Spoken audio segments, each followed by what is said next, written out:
All right, let's talk rehearsal stuff. Just general rules, guidelines for this new August 1st. I'm certain that at the beginning of the year, we didn't think that August 1st would look like this, or sound like this, or whatever, but here it is. The new August 1st, usually we're celebrating, hey, happy Texas Marching Day, get out there and learn your drill. Things have changed dramatically because of the pandemic. We're going to go over what the rules are from today, August 1st, until whenever we start school. We'll go over the rules because they changed a little bit, sort of. We're going to talk about why there were so many rehearsals within the last week, in-person rehearsals the last week. There's a big reason for that. We'll go over it, and I don't know, maybe some social media advice for a couple of programs, maybe. We'll see how that goes. With that being said, good morning again, Daniel Valdez again. It is a pleasure and an honor to talk to you. Doesn't matter where you're listening. I appreciate the support. Thank you so much. Let's get after it. Let's talk about it. If you've noticed, there have been a lot of programs that have been posting stuff on social media about doing their in-person rehearsals, typically within the last week and a half. And you've seen it and you're like, whoa, what these programs doing? There's a lot of programs having rehearsals, in-person rehearsals. Well, there's a reason for that, and here's why. UIL has a rule that between the end of school and August 1st, you get 10 hours of marching fundamentals time total. 10 hours marching fundamentals total between the end of school and August 1st. One thing to note, and this is a question we get every single year, percussion camps, color guard camps, auxiliary camps, as they're called in the rule book, those are exempt. So that's why you see the color guard get together like a week and a half before the band does. Or you see the drumline do these legendary camps where they're out all day long and all night long learning the book and learning how to play in time. Those groups are exempt. Wind players, not so fast. We gotta rein it in somehow. So that's the rule. Well, because of the pandemic and because a lot of programs were not able to rehearse for one reason or another, whether the band program said, hey, we're gonna hold off on rehearsals, or whether the district said, hey, stay the heck off campus, whatever it was, the UIL increased the amount of hours you can do for fundamentals before August 1st from 10 hours to 20 hours. Thing with that is, much like the 8-hour rule, you can't save those hours and roll them into the next week. You got 20 hours, and UIL put this in place early July, mid-July, something like that. Sometime in July, they put it out there. They said, hey, we'll give you an extra 10 hours, so now you got 20 hours total between the end of school and August 1st, and of course it's the one-time only thing. That phrase has been tossed around, not just in the marching band activity, but everywhere. One time only, 20 hours of marching fundamental rehearsal time before August 1st. So that's why a lot of programs have started, or within the last week, started doing in-person rehearsals, whether they're doing workouts, whether they're doing fundamentals. Remember, you can't learn any contest show stuff yet. But that's why you've seen an increase in activity in in-person rehearsals. Those hours, you either use it or they're gone. So that's the reason behind that. Let's talk about what needs to happen going forward. Today is August 1st. This is not Happy Texas Marching Band Day. Usually August 1st is learning your contest show. It's the first day of doing it, but that's been pushed back a little bit because of the pandemic. So here are the rules going forward. It's still considered summer band even though we're going through August. Let me explain it. Between August 1st and September, or through September 6th, you can still do marching fundamentals. You can still do marching visual fundamentals. You can still do those practices, whether school has started or not. So doesn't matter if you started, doesn't matter if you're online, in person, hybrid, asynchronous, synchronous, whatever. You can still do your marching visuals, and you can still do your fundamental stuff. No contest show stuff yet. You can still do that. Very important. You still got to follow the practice limits and the performance outlines in the summer marching band practice stuff. You still got to follow the summer band rules. What are the summer band rules? Well, it's very simple. From August 1st until the day you start school, doesn't matter if it's online or whatever, August 1st until the first day of school, you have unlimited fundamental time. Marching visual fundamental time, it's unlimited. And of course, that's going to be mandated by your specific program. It's going to vary by your program, your district, your city, your county, whatever the heck is going on in your neck of the woods. August 1st until the first day of school, unlimited marching visual fundamental stuff. Cool. Remember, you can't learn contest show stuff yet until the 7th, I believe. Did I get that right? The rules change all the time. Yeah, 7th is the first day you can start learning your contest show stuff. Now, remember, you still got to follow by the rules. So here's how it goes. If you're starting school, and this is the general rule that's on for summer marching band, generally, if you start your school the 4th week of August, which is typically when schools start around here in the state of Texas. 4th week of August, you're under the 8-hour rule. That's when you start. If you start school the 4th week of August, you start the 8-hour rule there. There were exceptions to that because of districts of innovations. Within the last year or two, a lot of districts have been able to apply for special exemptions and waivers and whatnot if you hit certain benchmarks that would allow them to change the beginning of the school date, to move it up or down in order to keep the fall semester and spring semester days as even as possible. Obviously, it's a tall task to handle, but try to keep it as even as possible. With that, you had to make exceptions for that because there were some programs that were starting school before the 4th week of August. Some of them were starting the 2nd or 3rd week. So how do you handle the 8-hour rule there? They basically said for summer marching band, if you're starting before then, you'll start your 8 hours you'll start your 8-hour rule the week of Labor Day. So nothing really changes here. I know some schools are still going to start within the next couple of weeks before the 4th week of August. But with the summer band guidelines here, that's what they're telling us to follow. 8-hour rules. That's gonna happen the week of Labor Day. So I know it's confusing. There's all sorts of rules, and the stuff changes. But hopefully that cleared up some stuff a little bit. And of course, programs are having to change how they approach rehearsals.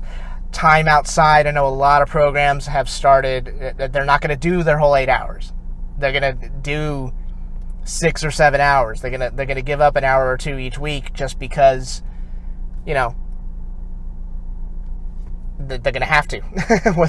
They're going to need to. Whether they want their kids to be safe. They don't want to overexert them because, of course, there's a lot of pressure on kids now, trying to make a decision, especially parents. Trying to coordinate with them. Are you going to stay online the entire time? Are you going back and forth? Are you just going to go for band? What are you going to do? What are your friends going to do? Is it safe for you to go? There's a ton of questions that still need to be answered. Little by little, more information is coming out, but at the same time, I can understand the frustration and I can understand the confusion and all this.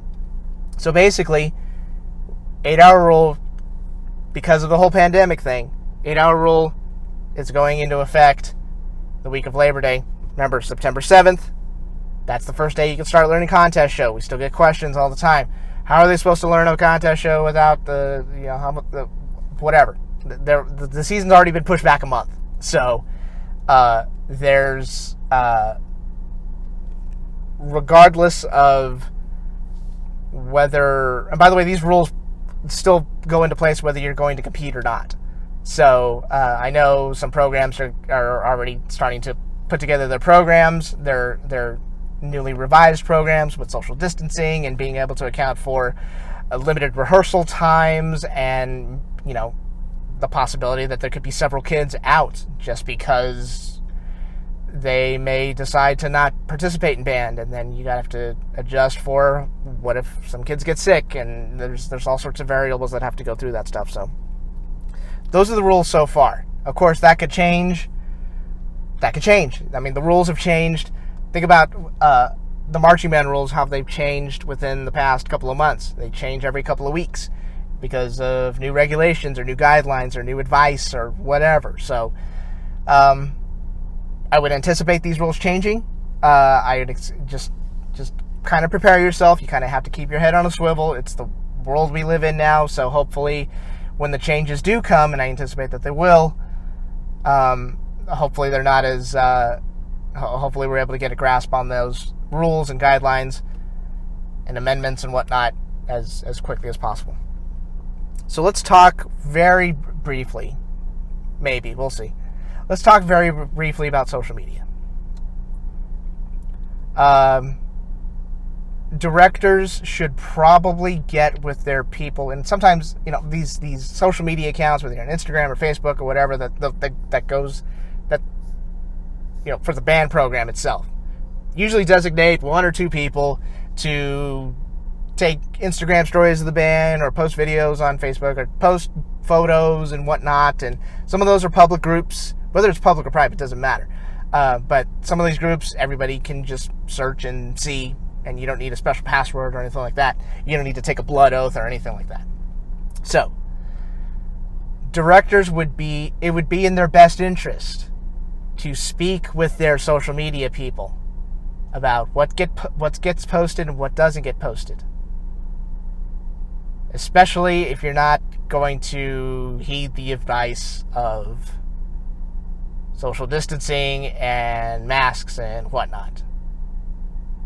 Simply because you don't want to put yourself in a situation. Obviously, you want to be as safe as possible. That should be easy enough, but you'd be surprised. You don't want to put yourself in a situation where your program, for whatever reason, is not following social distancing and masking guidelines or sanitation guidelines or hand washing, whatever. You don't want to put yourself in a situation where your program is not doing what is necessary in order to keep kids safe. Then one of those kids gets sick, and guess what? There's evidence of your program not doing what they're supposed to be doing. You don't want to put your program into that situation. There's already evidence of that. And it's concerning. It's concerning. So just have a talk. At the very least, you don't want to come off as the program that's gonna, not show the world or show other people, even within your program, your parents or whatnot, that you don't think the guidelines apply to you. They do. So hopefully that's just getting the bugs out. I don't know. I've seen a couple of videos online of programs having rehearsals, fundamentals only, so there's really no reason for them to be even remotely close to each other, and it's concerning. And don't put yourself in, your program doesn't need to put themselves in a situation where there's evidence of you not doing what you're supposed to be doing, because at the end of the day, it's going to come down on the director for not enforcing that. And besides, UIL has already said, hey, you should really have somebody, you should have like compliance officer, somebody, a parent who's a nurse, a specific director that's constantly watching them, that's constantly watching the kiddos to make sure that they're doing exactly what they need to be doing in order to keep themselves safe. So, just fair warning. What else am I going to talk about? There was something else I'm sure I forgot. Oh, whatever. I think I'm done here. Just be safe out there. Please don't put yourself in a bad situation. Oh, I figured it out. Kiddos. I see the thing with WGI about the hashtag I want a season, wear your masks, do this, and you're telling other people to do that. I get it. That's a wonderful idea. However, ban kiddos. You must actively participate in your own health. You must actively participate in your own health. So, please take care of yourselves. Please do what is necessary in order to keep you, to keep your family, to keep your friends, to keep your other bandmates safe. Do what is necessary. Whatever you need to do. That's so important. Because I can tell you from experience from my professional life that doing what you're supposed to do, whether you're at work or whether you're doing it in marching band and whatnot, there's people watching you. So you're going to do what your directors tell you to do. Mask up, wash your hands, sanitizer, do your thing, social distance, everything.